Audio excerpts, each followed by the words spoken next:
Inanunsyo naman ng pamilya nito na bukas para sa publiko. Simula ngayong Sabado ang lamay nito. Nagkaburol ito ngayon sa Christ the King Parish in Green Meadows, Quezon City.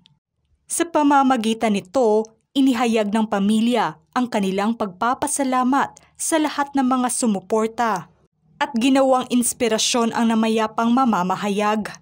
Bago pa man opisyal na buksan sa publiko ang lamay nito, isa-isang nagsidatingan naman ang mga kasamahan at kapwa broadcaster nito.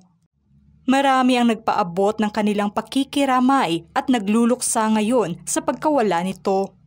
Halos lahat ng mga kilalang personalidad galing na sa iba't ibang istasyon ang nagsidatingan at nagsama-sama. Nagkatakdang ihatid naman sa huling hantungan ang mga labing nito sa darating na linggo sa Loyola Memorial Park sa Marikina City. Inaasahan naman ang pagdating pa ng ibang kaibigan at kapwa mamamahayag nito sa huling araw bago pa man ang public viewing na makapunta ng personal sa burol nito.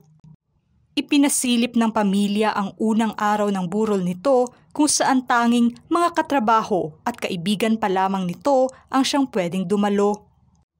Nagbahagi naman ng opisyal na pahayag ang pamilya nito. Dumalo ang pamilya, mga kamag-anak at malalapit na kaibigan ni Mike Enriquez sa unang araw ng kanyang burol nitong Huwebes.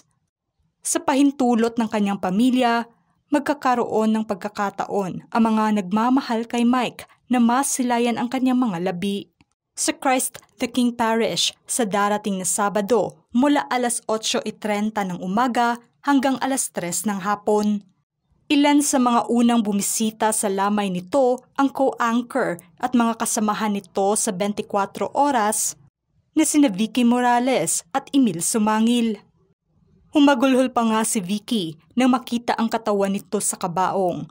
Matagal na nagkasama ang dalawa simula pa lamang taong 1999 hanggang 2004 sa saksi at taong 2014 hanggang 2022 sa 24 oras. Hindi nito lubos maisip na dito niya masisilayang muli ang kaibigan. Agad namang ibinahagi ng GMA Public Affairs ang kuhang larawan ng pakikiramay ni Vicky sa unang araw ng burol. Naispatan naman ang pagbisita ni Miss Jessica Soho. Personal itong nagpaabot ng pakikiramay sa naulilang pamilya ng katrabaho at kaibigan. Makikita sa larawan na emosyonal na nakatingin lamang ito sa kabaong ng namayapang broadcaster. Lungkot naman ang nararamdaman ni Mel Tiangco nang bumisita ito sa unang araw ng burol ng kaibigan. Bumisita naman ang naging kasamahan noon ni Mike na si Karen Davila sa burol nito. Nagbigay naman ito ng panayam sa pagbabalik-tanaw ng naging samahan nila. Anya, eto umano ang naging unang co-anchor niya sa programang Saksi. Si Mike ay kaibigan. Napakadali niyang makisama, wala siyang yabang. Parati siyang nagpapatawa. Malaking kawalan sa industriya namin. So Mike, mahal na mahal ka namin. Kasama naman ito ang kapwa newscaster na si Bernadette Sembrano na nagbigay din ng pakikiramay sa pamilya nito. Inalala naman ito ang pagiging kwela ni Buma. Nandoon yung pagiging malakas niya, yung mga valor na hindi niya ipinagyayabang. So parang sa akin, yun yung kagandahan ng pagkakaalala ko kay Mike.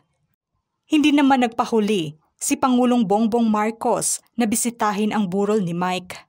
Kasama naman nito ang kanyang may bahay. Una nang nagpaabot ng mensahe at pakikiramay ang Pangulo.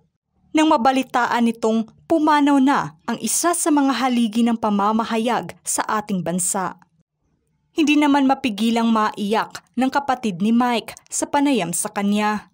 Inilarawan ni Rose Gutierrez na ipinagmamalaki ng kanilang pamilya ang namayapang kapatid.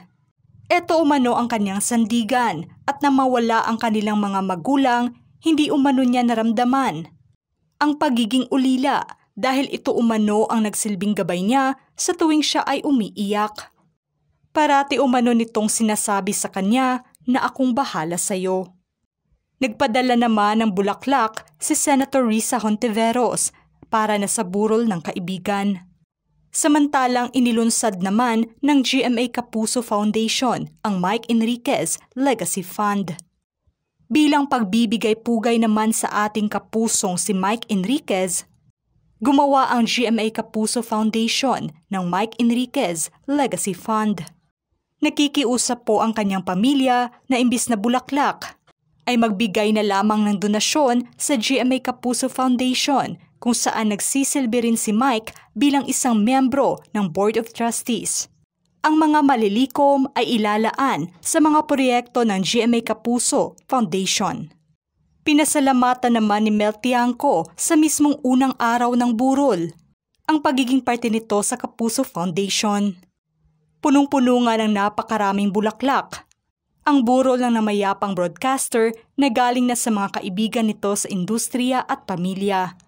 Nitong Biyernes, ninais ng pamilya na maghintay na muna ang publiko sa nakatakdang araw para sa kanilang public viewing. Hayaan na muna na mabigyan ng pribadong space ang mga malalapit nitong kaibigan at pamilya.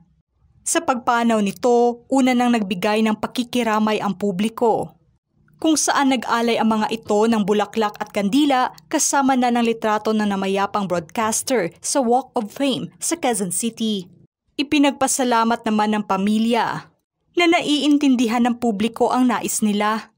Sa pagiging saksi nila sa pagbabalita nito ay hanggang sa huling hantungan ay hindi ipagkakait ng pamilya na masilayan pa rin ng publiko ang mga huling sandali nito. Hindi lang mga pamilya, kaibigan at katrabaho nito ang nakasama niya bago pa man mawala, kundi isa ang publiko at mga taga-suporta nito ang kasama niya sa kanyang serbisyong totoo. Hindi lamang ito kawalan ng naiwang pamilya, kundi kawalan din ito ng bansa na siyang itinuturing na tapat sa kanyang trabaho bilang mamamahayag. Mga ka-showbiz peeps, kayo, ano ang say nyo sa paksang ito? Write your comments down below. Labing nito sa darating na linggo sa Loyola Memorial Park sa Marikina City. Mga ka-showbiz peeps, kayo, ano ang say nyo sa paksang ito? Write your comments down below.